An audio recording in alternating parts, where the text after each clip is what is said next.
Bismillahirrahmanirrahim. Allah'ın selamı, rahmeti ve bereketi üzerinize olsun.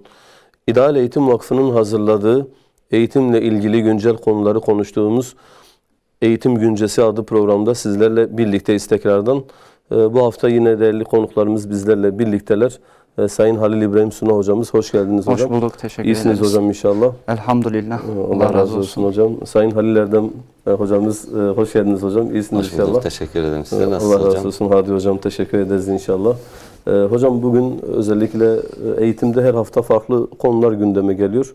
Bazen de istiyoruz ki aslında eğitimle ilgili özellikle İslam dininin kadim medeniyetinde de gerek kültürümüzde, tarihimizde yine bunlara özellikle kaynaklık eden Allah Resulü sallallahu aleyhi ve sellemin örnekliğinde eğitim anlayışı ve eğitim metotlarını da konuşmak istiyoruz. Çünkü öyle bir zamandayız ki her gün TV'lerde denk geliyoruz. Özellikle eğitimde şiddet olaylarından tutun, öğretmenlerin yanlış uygulamalarından tutun, öğrencilerin tabii bundan doğal olarak, sonuç olarak ortaya çıkan sıkıntılı profilden tutun. Bütün bunları konuşurken bir şeylerin eksik olduğunu, bir şeylerin eksik gittiğini biliyoruz. Onun için bugün istiyoruz ki özellikle İslam tarihinde özellikle Darül Erkam ve Suffe örnekliği önemli bu anlamda. Eğitim kurumları dediğimizde de İslam tarihinde referans noktası ve başlangıç noktası olarak buradan başlatılır. Ve bu bağlamda baktığımız vakit Darül Erkam modeli ve Suffe modelinde Allah Resulü sallallahu aleyhi ve sellem en iyi eğitimci, en güzel öğretmen olan Allah Resulü'nün eğitim anlayışı ve eğitim metotları üzerine biraz konuşmak istiyoruz hocam. Bu bağlamda neler söyleyebiliriz? Euzubillahimineşşeytanirracim. Bismillahirrahmanirrahim. Rahman ve Rahim olan Allah'ın adıyla diyerek söze başlamak istiyorum. Sorumuz Darül Erkam ve Suffe'nin kuruluş aşamasıydı. Yani bu sorduğunuz soruya şöyle bir başlangıç yapmak istiyorum. Geçenlerde televizyonda özellikle Afrika çocuklarının hiçbir şekilde önlerinde ne bir Kur'an-ı Kerim, ne bir masa, ne bir kitap, hiçbir şey yok. O kızgın kumlar üzerinde oturtulmuş, üstlerinde böyle gölgelendirilmiş ince saçlardan oluşan bir okul demeye bin şahit ister. Zaman zaman televizyonlarda biz bunları görüyoruz. İşte Afrika'daki hafızların durumları. Neml suresini bir okuyorlardı, aman Allah'ım, yani böyle ışık hüzmelerine, ışığın aydınlığına koşan böyle pervaneler gibi mikrofonu şöyle tutmuş spiker. Biri oradan okuyor, biri oradan okuyor. O okuyuş o kadar tat veriyor ki daha küçük çocuklar 4-5 yaşlarında, 7-8-10 yaşlarında bana şeyi hatırlattı. Sahabelerin o çocukluk yaşlarında Hz. Muhammed'e ilk iman edenlerin, bir sahabe deyince koca insanlar aklımıza geliyor. Böyle yaşlı, Kürtçe'de diyor ya rispi, yani beyaz saçlı, evet, beyaz sakallı insanlar gözümüzün önünde canlanıyor. Halbuki ilk sahabeler böyle değildi. Yani çocuk yaşlarındaydılar. Hatta çoğu ergen dahi olmamıştı. Peygamber Aleyhisselatü Vesselam'ın özellikle eğitim yuvası olarak başlattığı Darül Erkam'da da biz aynı meseleyi görebiliyoruz. Evet, orası sıradan bir evdi, şatavatlı bir ev değildi. Safa Tepesi'nin eteklerinde bir evdi. Özellikle Peygamber Aleyhisselatü Vesselam ilk İkra bismi rabbikellezi halak, halakal insane min alak, ikra ve rabbukel ekrem, ellezi alleme bil kalem, allemel insane ma lem ya'lem. Bu ayetleri indi, Peygamberimiz eve koştu, beni örtün dedi. Sonra Hazreti Hatice ile diyaloğu oldu, Varaka bin Nevfel'e götürüldü. Sonrasında ne oldu? Biliyorsunuz Peygamber Aleyhisselatü Vesselam peygamberlikle müjdelendiğini anladı. Daha sonrasında Müddessir suresinden ayetleri indi. Gizli davet süreci başladı. Ey örtüsüne bürünen peygamber, kalk ve uyar. Aileden başladı. Peygamber Aleyhisselatü Vesselam eşinden başladı. Hazreti Ali'den, Hazreti Ebu Bekir'den başladı. Dolayısıyla Darül Erkam dediğimiz yer aslında dar Arapçada ev demektir. Erkam'ın evi. Hazreti Erkam, Hazreti Ebu Bekir'in teşvikiyle Müslüman olmuş ilk Müslümanlardandır. Kendisi Mahzum kabilesindendir. Mahzumiler Peygamber Aleyhisselatü Vesselam'ın muhalifleri olmasına rağmen o kendi kabilesinin düşüncesinden, inancından sıyrılmış, kalbini ve gönlünü peygambere açmış. Hatta evini açmıştır. Evi işlek bir yerde, özellikle dışarıdan gelen hacıların yani orası uğrak bir yeri. Safa Merve arasıdır. Dolayısıyla Peygamber Aleyhisselatü Vesselam için orası çok önemli bir konumdadır. Dışarıdan gelen insanlarla irtibat kurabilecek, aynı zamanda da dikkat çekmeyecek bir yerdeydi. Darül Erkam'da Peygamber Aleyhisselatü Vesselam gelen ayetleri insanlara ulaştırabilecek bir mekan buldu. Darül Erkam diyoruz. Erkam, Hazreti Erkam'ı biz eviyle hatırlıyoruz ama oysa Hazreti Erkam Peygamber Aleyhisselatü Vesselam'ın katipliğini yapmıştır. Kendisi birçok savaşa katılmış. Özellikle Bedir, Uhud savaşları başta olmak üzere. Ama neden eviyle tanınıyor bu sahabe? Niçin evi? Dolayısıyla bunu aslında tartışmak lazım. Yani benim içimde bu bir kurttur. Hep sorguluyorum. Neden? Bunu ben sizin de sorgulamanızı, özellikle izleyicilerin de sorgulamasını istiyorum. Hiçbir zaman, hiçbir davada sadece ve sadece söylem yetmiyor. Kalbinizi açmanız lazım, cebinizi açmanız lazım, gönlünüzü açmanız, cebinizi açmanız. Aynı zamanda yeri gelirse evinizi de açmanız gerekiyor. Hazreti Erkam evini açtı ve Peygamber Aleyhisselatü Vesselam orada namaz kıldı. Orada gelen ayetleri sahabelere öğretti ve ilk çekirdek kadro burada yetişti. Aslında farklı şehirlere, farklı beldelere gönderilecek olan sahabeler ilk olarak burada yetişti. Daha sonra Medine'de Sufe, Hz. Muhammed Aleyhisselatü Vesselam 622'de Medine'ye hicret ettiğinde ilk yaptığı iş Mescid-i Nebevi'yi inşa etti. Öyle Mescid-i Nebevi dediğimiz zaman bugünkü camilerle kıyas etmiyorum. Yine şatavatlı bir yer değil. O Afrika örneğini verdim ya, günümüzde de aslında benzer iki pasajdır, iki görseldir. Yani etrafı 4 duvar kerpiçlerle, üstü hurma yapraklarıyla kapalı olan bir yer. Ama bakıyoruz ki burası 7/24 aktif bir yer. Fakir olan, yoksul olan, kimsesiz olan insanların yatılı kaldığı bir yer, namazların kılındığı, hatta savaş taktikleri ve savaş hedefleri, savaş planlarının, programının yapıldığı bir yer. Aynı zamanda askeri kışla, aynı zamanda bir üniversite, bir orta öğretim yeri, aynı zamanda kadınların sorunları, aile sorunlarını gelip orada Peygamber Aleyhisselatü Vesselam'a anlatma imkanı bulduğu yer. Biz mesela Sufa'yı sadece erkekler üzerinden biliyoruz ama oysa Sufetün Nisa, yani nisaların da gölgeliği vardı. Peygamber Aleyhisselatü Vesselam kadınlara da eğitimi vermek adına onlarla da belirli günlerde bir araya geliyordu. Yani şu iki meseleyi şöyle göz önüne aldığımız zaman şunu söyleyebilirim. Peygamber Aleyhisselatü Vesselam'ın eğitim metodunda Darül Erkam ve Mescid-i Nebevi'nin o gölgelik kısmında sahabelerin Hz. Muhammed'in terbiyesinden geçerek İslam'a, özellikle ta Diyarbakır'a kadar gelmiş sahabeler var. O eğitimden, o üniversiteden, o peygamber mektebinden çıktılar diyebiliriz. Evet. Yani özellikle hocam şöyle baktığımız vakit sizin bu süreç içerisinde söylediklerinizden yola çıkarak konuşacak olursak, birincisi nasıl ki davet yakından uzağa doğru gitmişse, Allah Resulü'nün eğitim anlayışında da önce aslında kendi hanelerimizin irşat edilmesi, ihya edilmesi, eğitime tabi tutulması söz konusudur. Sonra içten dışa doğru bir açılım söz konusudur. Evet. Yine özellikle eğitim mekanının merkeziliği gerek Darül Erkam örnekliğinde olsun, gerek Sufe örnekliğinde olsun. Darül Erkam örnekliğinde işte az önce dediğiniz gibi Safa Merve arasına bir yere yakın hacıların uğrak yeri olabilecek, aslında hem göz önünde ama göz önünde de olmayan, yani bir kamufle anlamında kalabalık bir yerde belki çok dikkat çekmeyecek bir mekan ama aslında yine herkesin aslında gidip gelebileceği bir mekan şeklinde. Bir de gerçekten şey önemliydi bence. Mescid-i Nebevi, hadi Medine'de bir İslam devleti var. Devletin bir mescidi vardı. Burası eğitim kurumu olarak faaliyet gösteriyor. Ama bence gerçekten de bir insanın evini eğitim kurumuna, mescit statüsünde aslında açması ve her gün belki onlarca sahabenin oraya gidip çıkması ve bu anlamda evini bu işe hizmet dar eylemesi bu anlamda gerçekten önemli bir mesele bence. Günümüzün belki problemlerinden biridir bu. Müslümanlar birbirlerine uzaktırlar, birbirlerine hanelerini, evlerini açmıyorlar. Bu anlamda buradan da ilişkilendirdiğimiz vakit özellikle bağladığınız bu nokta da güzeldi. Eğitim kurumu, bugün hani bizler de okullarda eğitim öğretim faaliyeti yürütüyoruz. İster istemez şunu istiyoruz gerçekten de. Eğitim kurumlarımız fiziki imkanları itibariyle çok güzel olsun. Bütün donanımlar teşekküllü bir şekilde, tam teşekküllü olsun istiyoruz. Belki bu olması da iyidir, o ayrı bir olay. Ama bunun olmaması durumunda var olan var olan işte ihtiyaçların karşılanamaması durumunda da bir Müslüman birey, hele bir Müslüman davetçi, bir Müslüman eğitimci bunları çok da sorun etmemesi lazım. Yani bir eğitimci olarak biz konuşuyoruz.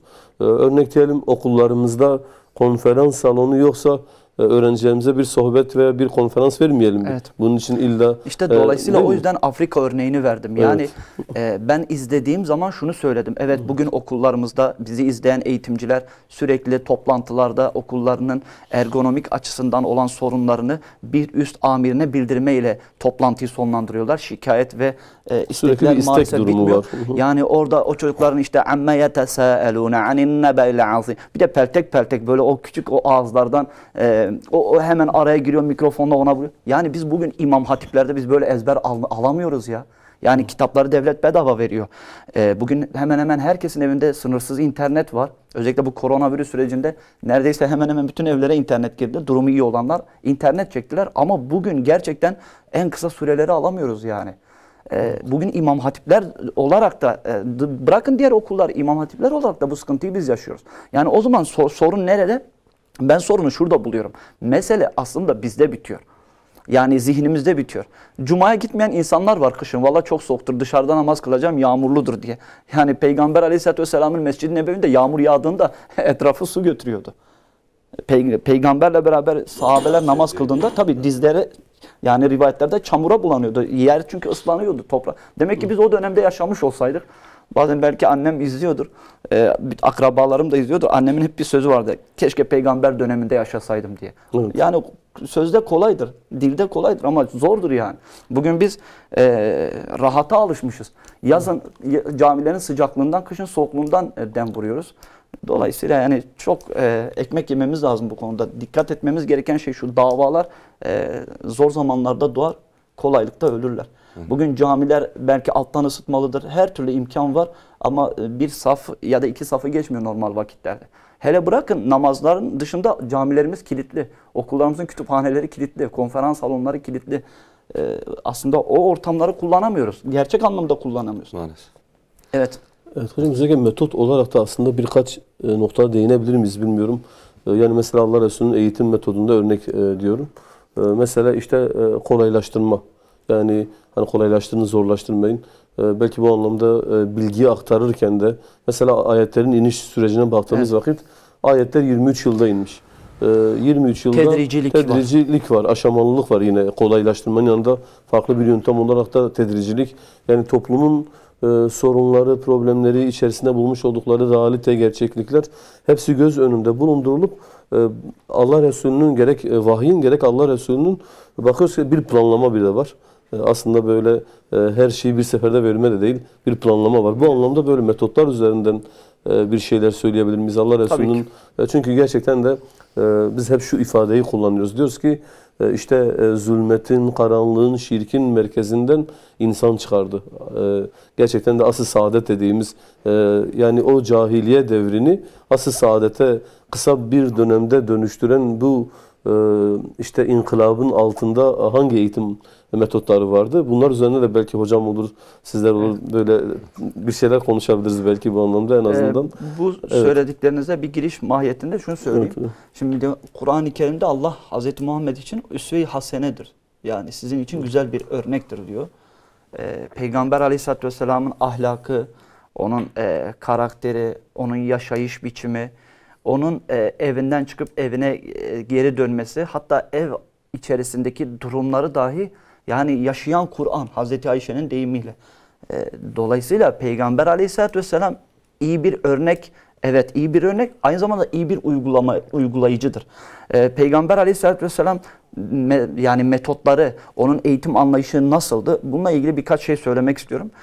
Bugün özellikle okullarımızda çok ihtiyaç duyduğumuz bir şey. Bireysel farklılıklara önem verirdi. Güzel. Yani maalesef bugün 30 kişilik sınıfa herkesin sanki ilgi alakası, alanı, şuuru, duyuları aynıymış gibi, aynı seviyedeymiş gibi hepsine aynı şeyi anlatıyoruz.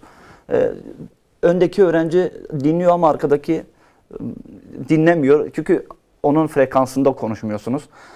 Peygamber Aleyhisselatü Vesselam buna çok önem verirdi. Örneklendirerek anlatırdı. Anlaşılmayan bir meseleyi örneklendirerek anlatırdı. Karşılaştırma yapardı mesela Peygamber Aleyhisselatü Vesselam. Bununla ilgili ben hep derdim ya niye İslam'da bu kadar her şey yasak, daha ergenlik dönemleri 12-15 somut işlemler döneminden soyut işlemler dönemine geçiş zamanında sorguluyorsunuz. Yani bunu en dindar aile içerisindeki evlatlar da, dindar ailelerin çocukları da bu süreçten geçiyor. Hep diyordum ki ya niye? Bir hocam bunun karşılaştırmasını yapmıştı. Mesela dedi ki muz atmak, muz kabuğu yere atmak değil mi? Günahtır. Şimdi sen bunu kendin üzerine düşündün mü? Ya bu da günah mıdır? Ne olacak? Ama bak bunu tersten anla, karşılaştır. Medeni hocam yere muz kabuğu atmayın. Olur da İbrahim oradan geçer de ayağa kayar da düşer. O yüzden İbrahim'i düşünmen lazım. Dolayısıyla yere muz kabuğu atma. Yani bak ne kadar güzel bir dindir diyorsun. Beni düşünüyor diyorsun.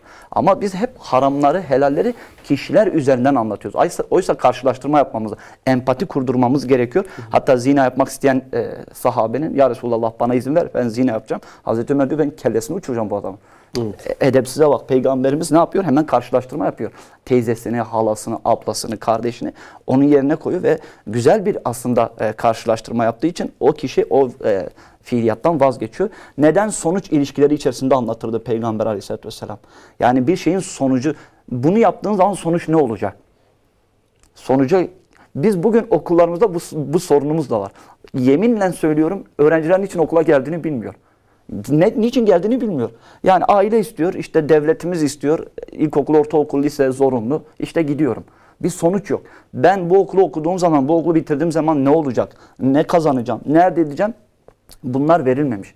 Ama Peygamber Aleyhisselatü Vesselam özellikle neden ve sonuç ilişkisini çok güzel kurduruyordu. Hutbelerinde gerekirse Darül Erkam'da, gerekirse Suffe'de Peygamber Aleyhisselatü Vesselam sahabelerine bunu verebilmiş. Bugün bilimsel olarak kelimeler %7, ses tonu %38, jest, mimikler %55, bazı söylemler %60, %65 etkili olduğunu söylüyor.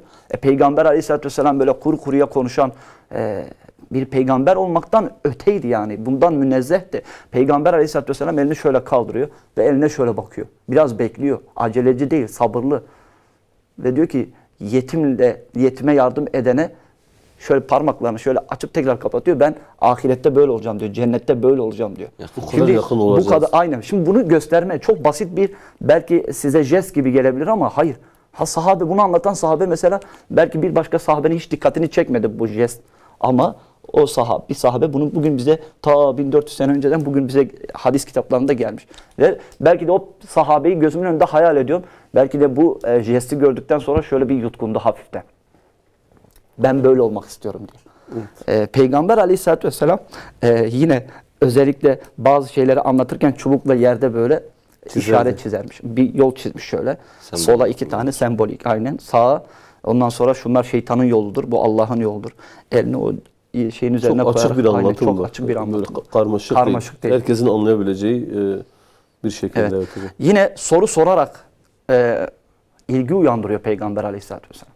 Ben de bazen sınıflara girince arkadaşlar bakın ne anlatacağım diyorum. Susuyorlar, ne anlatacaksınız? Belki sıra ama güdüleme. Peygamber Aleyhisselatü Vesselam güdüleme yapıyor. Müslüman kimdir diyor mesela. Direkt Müslüman kimdir onu açıklasa belki dikkat çekmeyecek. Müslüman kimdir? Bütün sahabelerin ilgi odağını yakaladığında Allah ve Resulü daha iyi bilir diyor. El-Muslimu men salimel muslimune min lisanihi ve yedihi diyor. Açıklamayı yapıyor. Müslüman, Müslümanın elinden ve dilinden emin olduğu kimsedir. Mümin kimdir? Ben bunu uyguladığım zaman sınıfta bütün öğrencilerin dikkatini yakaladığımı görüyorum. Örneğin bugün diyorum ki arkadaşlar Kur'an-ı Kerim kaç ayettir? Hepsi düşünüyor. Biri diğerine soruyor kaç ayettir falan. Ama desem arkadaşlar Kur'an-ı Kerim 6666 ayettir, 114 suredir. İnanın 3 tanesi ya beni dinleyecek ya dinlemeyecek. Dolayısıyla bugün eğitim öğretimimizde soru cevap tekniğini de ilgi uyandırabilmek için güdülemede kullanmamız gerekiyor. Biz bunları pedagojide de görüyoruz ama Peygamber 1400 sene önce bunu yapmış, uygulamış. Bugün biz yine de uygulayamıyoruz maalesef. Peygamberimiz tedriciydi. Kainatta da bir tedricilik vardır. Elma bir anda pişip de gelmez. Şu çayı içiyorum. Örnek veriyorum, kaçak çaysa Hint Okyanusu'nun Seylan adalarından kim bilir hangi ticaret yollarından gemilerle geldi. Burada demlendi. Allah razı olsun önümüze koydular. Bu bardağın işte hangi fabrikadan çıkıp geldi. Yani dolayısıyla bir şey bir anda olmuyor. Bizde sabırsızlık da var. Bir şeyin hemen olmasını istiyoruz. Çocuğumuza bir anda namaz kılmayı istiyoruz ya da hemen çalışkan olsun. Böyle değil. Bize böyle çok kötü puanlarla gelen, bazı okullarda çok kötü puanlarla gelip öğrenci 12'de çok güzel üniversiteye gittiğiyle ilgili bir sürü örnekler var. Dolayısıyla öğretmen aslında sabırlı davranırsa, nasıl bir çiftçi sabrediyor değil mi? Ekinini ektikten sonra, bakımını yaptıktan sonra sabrediyor. Baharı, yazı bekliyor. Tabi tefekkür de ediyor, şükrediyor. Rabbim diyor, gerisini sana bıraktım diyor. Çiftçi nasıl ki böyle, aslında biz de birer çiftçiyiz. Ektiklerimizi hemen biçmeyi beklemememiz gerekiyor. Biraz sabretmemiz lazım. Bambu ağacı örneğini izleyicilerimiz özellikle bir araştırsınlar. Bambu ağacının bir özelliği var. İnternetten bir araştırın. Bambu ağacı gibi öğrenciler aslında. Bir bakarsınız 3 yıl 4 yıl anlatırsınız ama öğrenci bir dönüş yapar bir ayda. Sizin o 3-4 yılda anlattığını 30 yıl sürdürür. Peygamber Aleyhisselatü vesselam tedriciydi. Zamana bırakırdı. Zaten Kur'an-ı Kerim'de de namaz, oruç, zekat bir anda farz olmadı. Hiçbir şekilde bir anda farz olmadı. Zamanla. Peygamber Aleyhisselatü vesselam sahabeler de bir terbiye verirken bir anda o terbiyenin sonucunu beklemedi. Zamana yaydı. Yaparak ve yaşayarak öğretirdi. Peygamber Aleyhisselatü vesselam ya Resulallah abdest nasıl alınır? Şöyle şöyle alınır demiyordu. Kendisi abdesti alıyordu. Hatta bir rivayette 3 kere tekrar ettiği söylenir. Peygamber uygulayıcıydı. Uygulamasını yaparken de kınamıyordu. Yani zaten Hazreti Hasan'la Hazreti Hüseyin, ustası büyük olanın çırağı küçük mü olurmuş? Hazreti Hasan'la Hazreti Hüseyin bakıyorlar, namaz kılmak için abdest alan biri var şadırvanda, yanlış alıyor. Hazreti Hasan, Hazreti Hüseyin diyor ki yanlış alıyor. Hangimiz söyleyelim? Hemen diyorlar ki amca, şöyle aralarında bir plan kuruyorlar. Biz amcayı üzmeyelim. Amca sen yanlış alıyorsun. Amca önce ayaklarını yıkamayacak. Şöyle, öyle demiyorlar. Ne yapıyorlar? Diyorlar ki amca, ya biz ikimiz kardeşiz. Aramızda bir sürtüşmemiz var. Anlaşamıyoruz. Biz hangimiz abdest alacağımız doğru değil bilmiyoruz. Biz ikimiz de abdest alalım. Hangimiz doğru aldığına karar ver. Amca da tamam diyor. İkisi de abdest alıyor. Vallahi diyor evlatlarım siz doğru aldınız. Yanlış alan benim. Yanlış alan benim diyor. Onun eğitim tezgahından geçmiş insanlar gerçekten böyle. Evet. Yani o hikmeti, o güzel eğitim sürecini almış hem sahabiler, hem peygamberimizin torunu, hem de sahabeyi gören tabi'in, sonraki dönemler Efendimiz Aleyhisselatü Vesselam'dan aldığı bu güzel mirası sonraki nesillere aktarıyorlar. Ki geçenlerde de malum bir partinin sözde sözcüsü bir açıklama yaptı, işte ortaçağ zihniyetini Diyanet o tarzda bir zihniyetle sözde gelip işte okul öncesi öğretiminde kreşlerde, Diyanet'in açtığı kreşlerde bu zihniyetle sözde bilimin B'sinin olmadığı şekilde bir eğitim verdiklerini söylüyordu. Tabii bunun hafıza kodlarına baktığımızda yani bu kişinin ve bu kişi gibilerinin böyle hafıza kodlarına ciddi bir İslam düşmanlığı var. Ama bu İslam düşmanlığını onlara öğretenlerin de ciddi anlamda onları böyle güdülediği, kabullendirdiği bazı yalanlar var. Onlardan birisi, hocam birkaç noktaya değindi. Gerçekten bir dönem Hazreti Peygamber ve onun dönemindeki eğitim metotları, onun eğitim tarzı yani sanki hiçbir şey yokmuş gibi, düz anlatılmış gibi şey yapılıyor. Evet. Ama Efendimiz yani eğitimin E'sinin olmadığı bir toplumda Resulullah hocamın bahsettiği gibi soru soruyor, güdülüyor onları, konuyu sonra açıyor ve sahabeyi eğitiyor. Sürekli bu şekilde müthiş metotlar var. Bununla ilgili sağ olsun daha sonra bazı eğitimci hocalarımız adının önden profesör olunca biraz daha kıymetli oluyor. Bunları kitaplara alınca, bunları konuşunca bunun gibiler biraz susmaya başladılar. O eğitim mirasımız, o hazinemiz ortaya çıkınca yeni nesil eğitimciler özellikle Efendimizin ve sahabilerinin sonraki dönemlerdeki mükemmel o eğitim anlayışlarının onları nereye getirdiğini gördük ki birebir eğitim, özel öğrenciyle öğretmenin birebir eğitimin ne kadar faydalı olduğunu, en mükemmel eğitim tarzının bu olduğunu gördüler. Ve ki sonrasında da zaten İslam yayılınca, coğrafyalara gidince, Müslümanlar arasında böyle farklı milletlere gidince tabii ilk dönemler camilerde bu iş kürsüler üzerinden belki devam ediyor ama ileride artık yavaş yavaş camiden eğitim kurumu olarak bir kopuş var. Bilinçli değil mi zaten, bu bir ihtiyaçtı artık. Yani müstakil yapılara aynen müstakil yapılara dönüşmesi gerekiyor ki hemen karşımıza Beytül Hikme çıkıyor. Halife Me'mun döneminde kurulan ve ciddi anlamda bilimsel çalışmaların başladığı, zaten tercümelerle önceki bilim insanlarının verdiği mirası Arapçaya çevirip bu medreselerde, bu Beytül Hikmelerde bunu İslam alimlerinin yetiştirdiği öğrenciler çok ciddi yerlere getiriyorlar. Hatta sonra çok ilginçtir ki Yahudi ve Hristiyanlarla birlikte Yahudi ve Hristiyanların bilim adamları o dönemde onlarla beraber çalışıyor. Aynen. Yani bir dışlanma yok, bir taassubiyet yok, kendi içerisinde kapalılık yok. Mesele eğitimse, mesele ilimse, mesele bilimse diğer dinlerin ilim adamlarından da faydalanmış. Beytül Hikme bu şekilde hayırla yad ediyorlar. Aynen. Sokrates'ten hemen sonra gelen ve sonraki filozofları hayırla yad ediyorlar. Birinci öğretmen diyorlar ona. Ve muallimi evvel diyorlar. Bu hususta övüyorlar. Ve Müslüman ilim adamları kaynak gösteriyor. Onları es geçmiyor. Onlardan aldığı mirası kafir diye, Müslüman değil diye yad etmiyor. Yad etmemezlik yapmıyor. Vefa gösteriyorlar. Onlardan aldıklarını nereye getirdiklerini söylüyorlar ki sonrasında zaten Nizamül Mülk'ün Nizamiye medreseleri, öncesinde Selahaddin Eyyubi'nin hadis medreseleri İslam dünyasına ciddi bir artık eğitim yuvalarının ortaya çıkmasına, bu ülke üniversiteye benzer yapıların ortaya çıkmasına sebep oluyor. Ve medrese dediğimiz kavram artık Müslümanların hayatına girmeye başlıyor. Bu kavram artık konuşuluyor. Dünden bugüne uzun bir süreçte medrese süreci vardı. Ta Nizamiye medreseleriyle belki başladığı söyleniyor ama bunun temeli Beytül Hikmelere dayanıyor, Darül Erkam'a, Sufi'ye dayanıyor. Bu süreç nasıldı hocam? Yani bunun tarihçesi hakkında bize neler aktarabilirsiniz? Yani medreselerin tarihinin ne zaman başladığı ile ilgili farklı rivayetler var. İşte dediğiniz gibi bazıları Büyük Selçuklu Devleti'nden başlatıyor. Evet. Bazıları Beytül Hikme'den çok daha öncesinde aslında resmi kaynaklara geçmeyip de aslında kurulan medreselerden bahsediyorlar.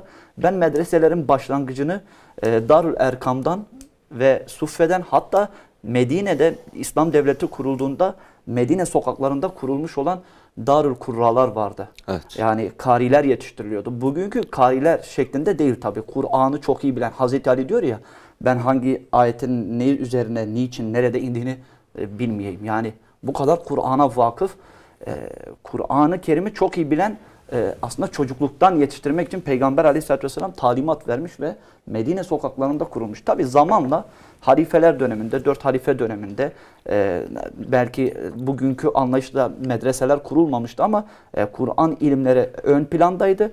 Kur'an ilimlerinin özellikle pozitif ilimlerle birlikte medreseler, bugünkü Nizamül Mülk medreseleri ya da Karahanlılar döneminde çalışkan öğrencilerin bursa bağlanması, Osmanlı Devleti döneminde düzenli maaşlara bağlanması, Selçuklu döneminde de bu böyle. Hatta Fatih Sultan Mehmet'in medreselere güncel ıstılah çalışmaları yapması, bunların aslında hepsinin kökü, hepsinin tohumu Hz. Muhammed'in Mekke'de, Darül Erkam'da ve Medine'de, Suffe'de ve o sokaklarda açmış olduğu Darül Kurralardan çıktı. Şimdi günümüzde mesela bu medreselerin tarihçesine baktığımız zaman bugün şu son 30 yıl, 40 yıl, ya daha doğrusu 1924'ten sonrasını hep göz önüne alıyoruz.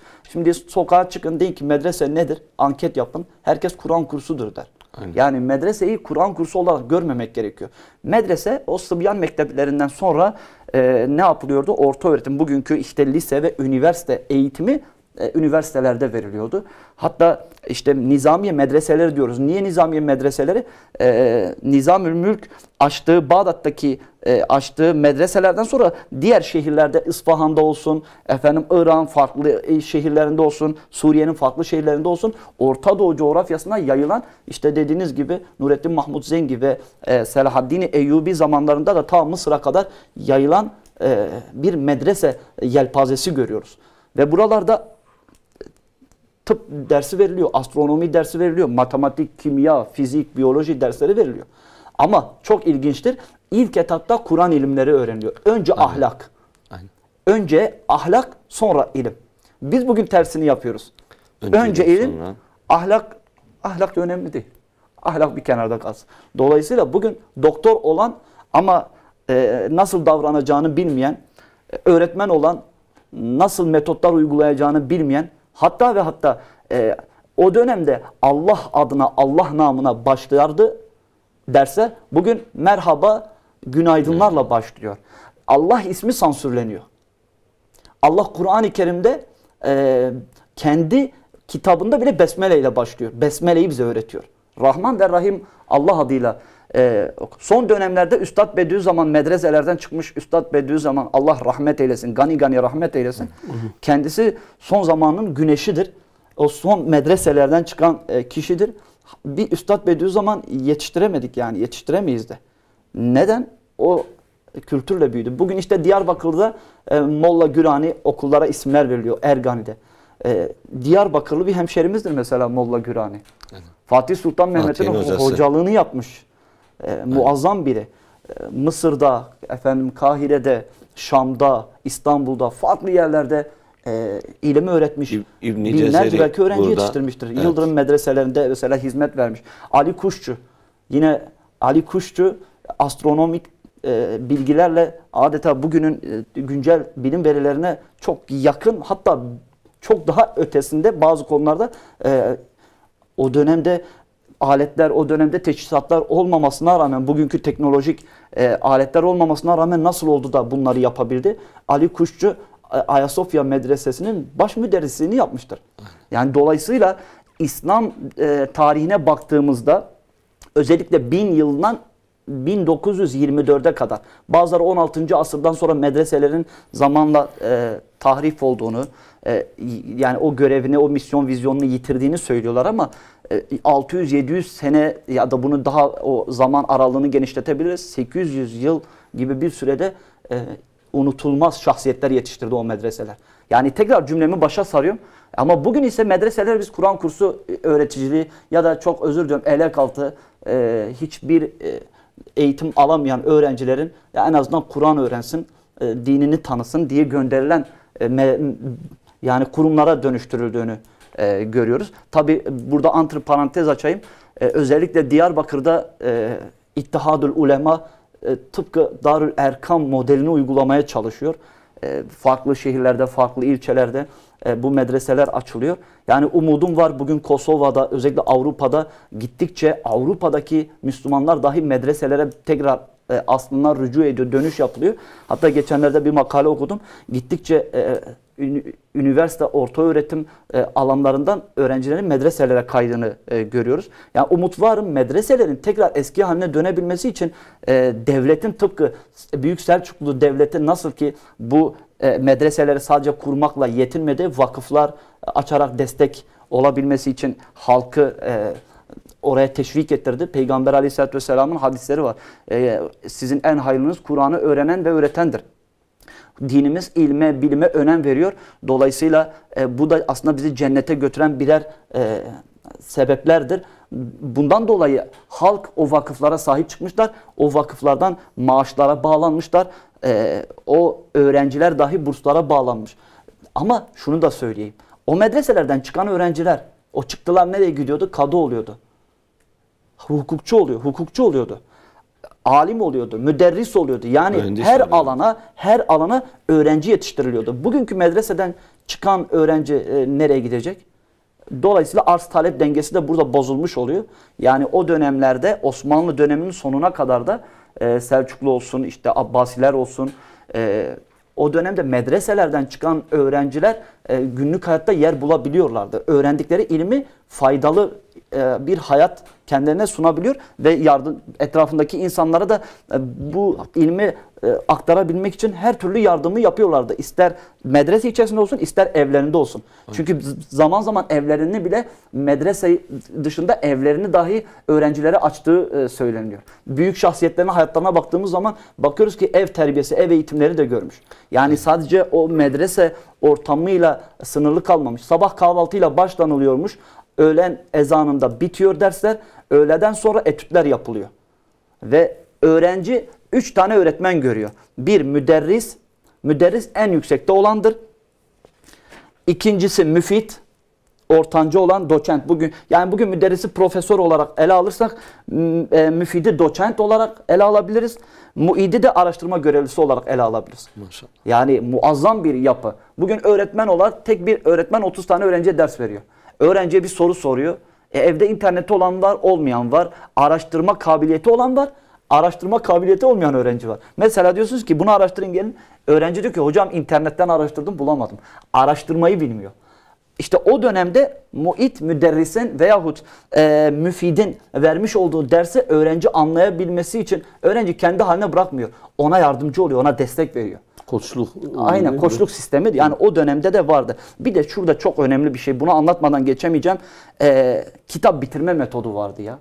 Medreselerde. Bugün medreselere böyle eleştirmeyi, özellikle son dediğiniz zaman bu partiden ismi lazım değil çıkan kişi orta çağ zihniyeti diyor. Asıl zihniyet, orta çağ zihniyeti, asıl karanlık zihniyet onundur. Medreselerle alakalı zerre-i miskal bir şey bilmiyor. Aynen. Bu medreselerde yetişen bir şahsiyeti 85 yıldır biz bir şahsiyet çıkarabildik mi bu eğitim, öğretim yuvalarımızdan? Dolayısıyla o dönemde kitap bitirme vardı. Ders geçme değil. Medreselerde kitap bitirme vardı. Bugün daha önceki seminerlerimde, programlarımda üstüne basa basa söylüyorum. Milli Eğitim Bakanlığı camiası bunun üzerinde çok durması lazım. Evet, bugün kitaplar bedava veriliyor. Et-tekraru ahsenu ve lev kâne 180. Tekrar iyidir, 180 kez daha olsa ben tekrar edeceğim. Yarısı Arapça, yarısı Türkçe. Biz bugün kitapları basıyoruz. Binlerce, yüz binlerce öğrenci o kitaplar bedava dağıtılıyor. Kitapların ağzı dahi açılmadan sene sonu geliyor. Oluyor. İsraf oluyor. Biz dedik ya neden peygamberin eğitim metodunda neden ve sonuç ilişkisi vardı. Neden? Neden bu kitapları bastık? Öğrenci öğrensin diye. Sonuç açılmayan kitaplar var. Yani açılmayan kitap var. Hiç açılmayan kitaplar var. Bu öğrenciler bu kitapları açabilmeleri için biz müfredatımıza şunu koymamız lazım. Dersi geçme değil, kitabı geçirme metodu uygulamamız gerekiyor. Bir diğer mesele öğretmenler uygulamayı yaparken aynı zamanda öğrencilerle sadece ders içerisinde değil, teneffüslerde dahi, ders dışında dahi öğrencileriyle ilgi alakalarını yükseltmeleri, geliştirmeleri gerekiyor. Medreselerde gerekiyor. Dikkat edin, odalar var. Odaların dışında bir bahçe var. O bahçeye medrese öğrencileri çıktığında müderris, müfit, muit orada da öğrencilerle ilgileniyor. Günlük hayattan öğrencinin bir sorunu var, sizi dinlemiyor mesela. Hiç mi merak etmez bir öğretmen? Teneffüste kızım senin sorunun ne? Hocam benim dün annem vefat etti diyor. Annesi vefat etmiş. Bakın dikkat edin. Sen şimdi onu sınıfta sorduğun zaman bilemiyorsun. Bu benim başıma da geldi. Öğrenci böyle hiç ders dinlemiyor. Başını koymuş uyuyor. İçimdeki ruh haletim şu. Ya şeytan diyor ver şuna sözün notunu. Ben böyle öğretmen değilim. Ama o öğrenci aslında bambaşka bir dünyada. Annesini kaybetmiş. Bir gün önce annesi vefat etmiş. Ne ilginçtir ki bir gün sonra yine okula gelmiş. Yani bu metodu da uygulamak gerekiyor. Yani medreselerin dünden bugüne belki 15-20 dakikada buraya sığdırılamaz belki bu programa. Evet. Ama üzerinde durulması gereken ciddi bir konudur yani. Farklı sorularımız da var hocam ama ben özellikle en son noktayla ilgili bir eklemede bulunmak istiyorum. Özellikle hocam Hadi hocam da değindi. Medreseler, eğitim kurumları cami merkezli ortaya çıkmıştır. Ancak süreç içerisinde ihtiyaca binaen müstakil kurumlara dönüşmüştür. Ancak burada göz ardı etmememiz gereken bir nokta, her ne kadar müstakil bir kuruma dönüşmüşse iki nokta da ihmal edilmemiştir. Bunlardan birincisi, var olan kurum camiye ve halkın çarşısına çok yakın. Evet. Yani böyle işte dağ başında bir medrese açılmamıştır. Aynen aslında. Öyle. Bu önemli bir nokta. İkincisi de medreseler her ne kadar camilerden ayrılmışsa da kürsülerini çekmemişlerdir. Yine haftanın belirli günlerinde halka yönelik işte diyelim ki artık tefsir dersleri ise, ilmihal dersleri ise halka yönelik olabilecek dersler verilmiştir. Yine medreseler halkın ihtiyacını karşılayacak hem ilmi hem manevi rehberliği yapmışlardır. Bugün biz özellikle kadim İslam tarihine, Müslümanların tarihine baktığımız vakit şunu görüyoruz. Mesela bir ahilik sistemi dediğimiz bir işte esnaf teşkilatı vardır. Ama esnafların bir ayağı da medresede hem ilim hem irfan sohbetlerinde. Yani işte o medrese aynı zamanda esnaflara bu hizmeti de veriyor. Onun için dediğimiz gibi sadece böyle bir köşeye çekilip sadece kendileri ve öğrencileriyle olan eğitimle ilgilenen bir İslami eğitim kurumu değil.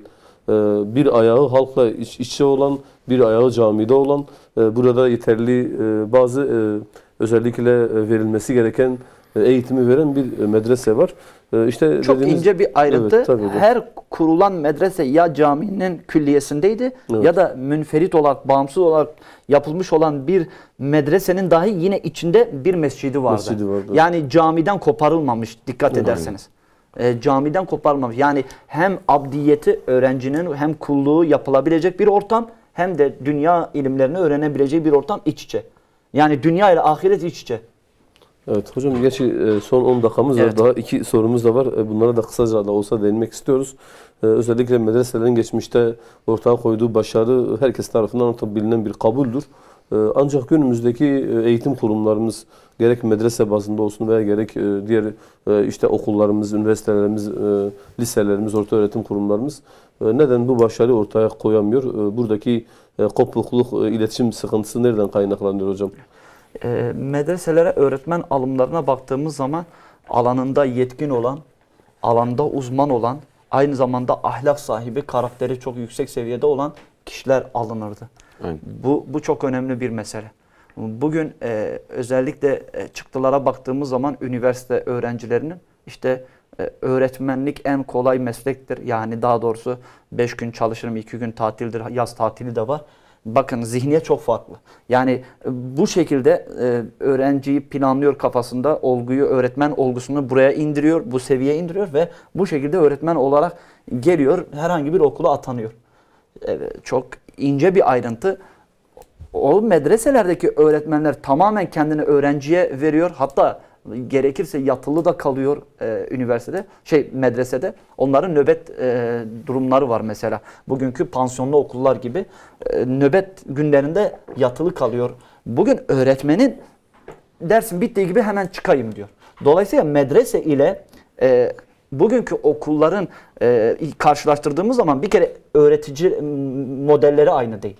Yani öğretici modelleri aynı değil. İkincisi, bugün okula gelen öğrenci zorunlu geliyor. Ama medreselerde dikkat ederseniz daha çok gönüllülük esastı. Yani medreseye zorla ettirilme yoktu. Evet.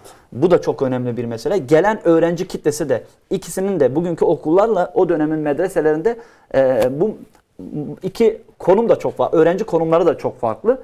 Bugün zorunlu eğitim adı altında bütün öğrencileri okullara çekiyoruz.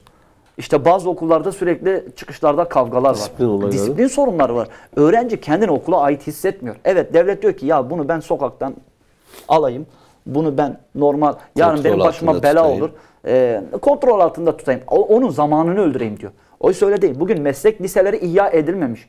Ama medreselerde bakıyoruz ki mesela İbn Sina'lar, Farabiler hep uygulamayla öğrencilerini yetiştirmişler.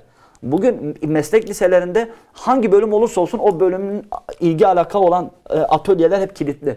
Bunu etrafımdaki öğrencilerden de duyuyor. İşte hangi bölüm okudun? Şu bölüm. Hiç o bölümle ilgili bir eğitim aldın mı? Yok. Eğitim almamış yani. Yani öğretmen de diyor ki akşama kadar ben bu öğrenciyi disiplin kurallarını uygulayayım, bu öğrenciyi tutayım, aman koridorda sorun çıkartmasın, sıkıntı olmasın.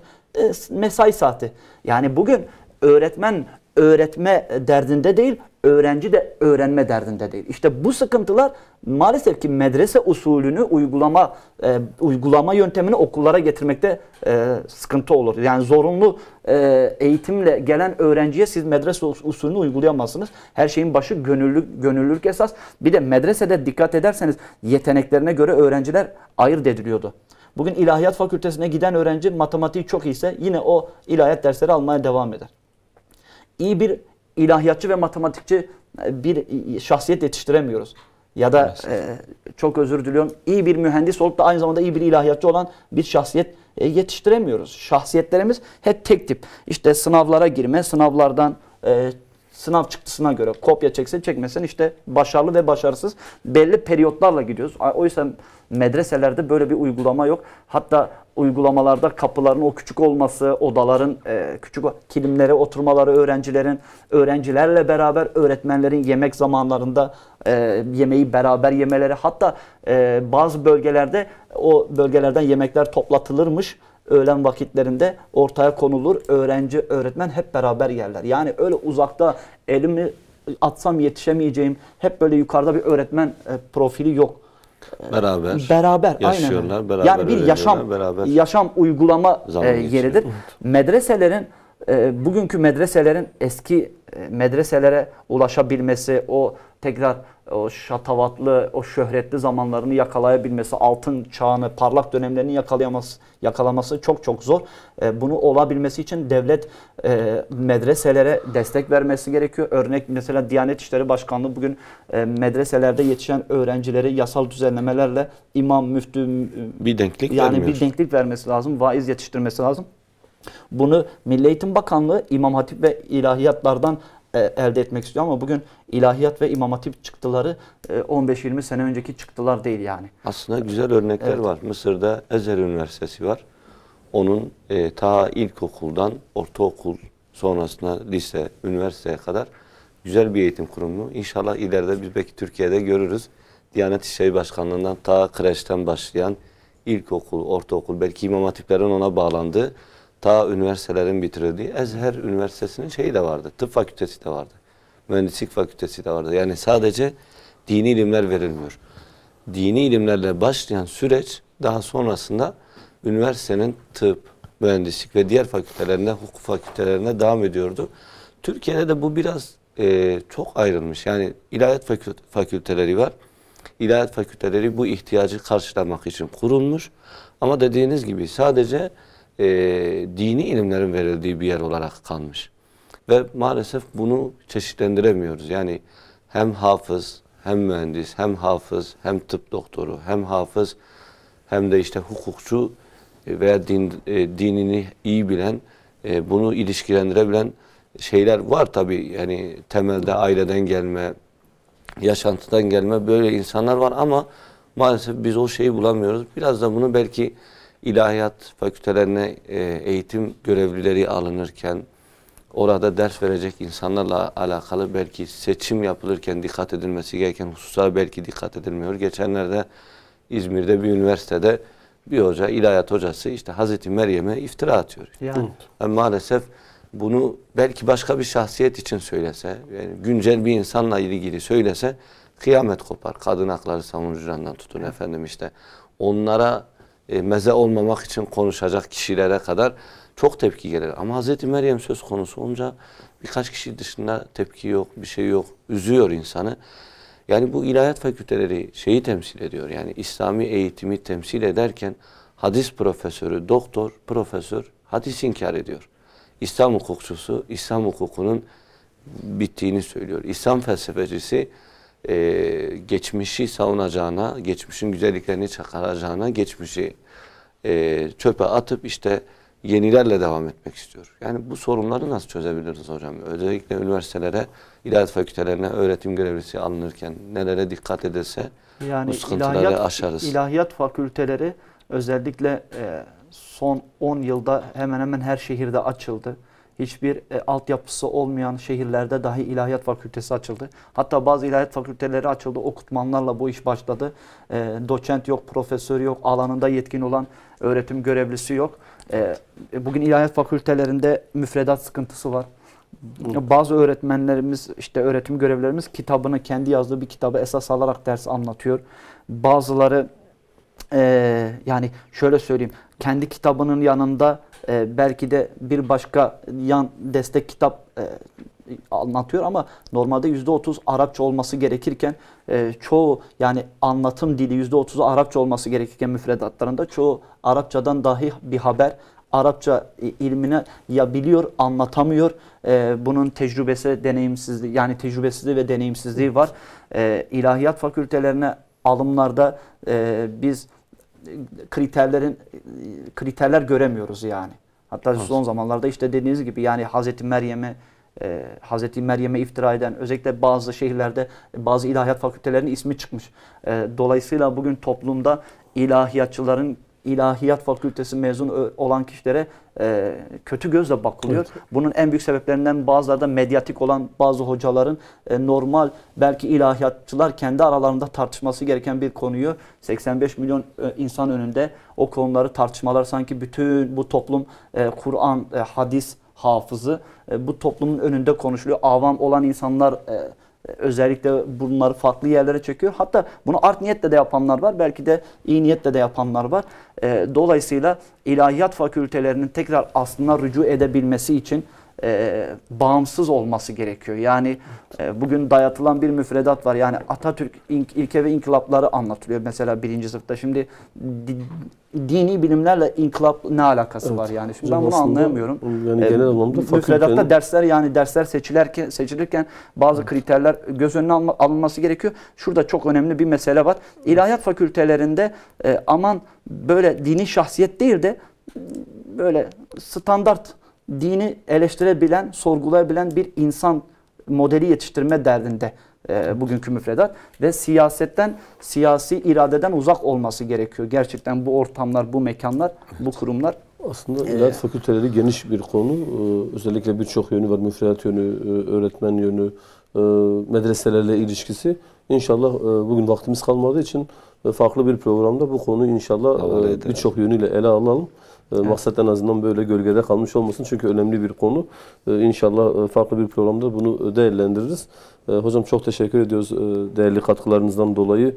Sayın Halil İbrahim Erdem hocamız, Suna hocamız bizlerle birlikteydi.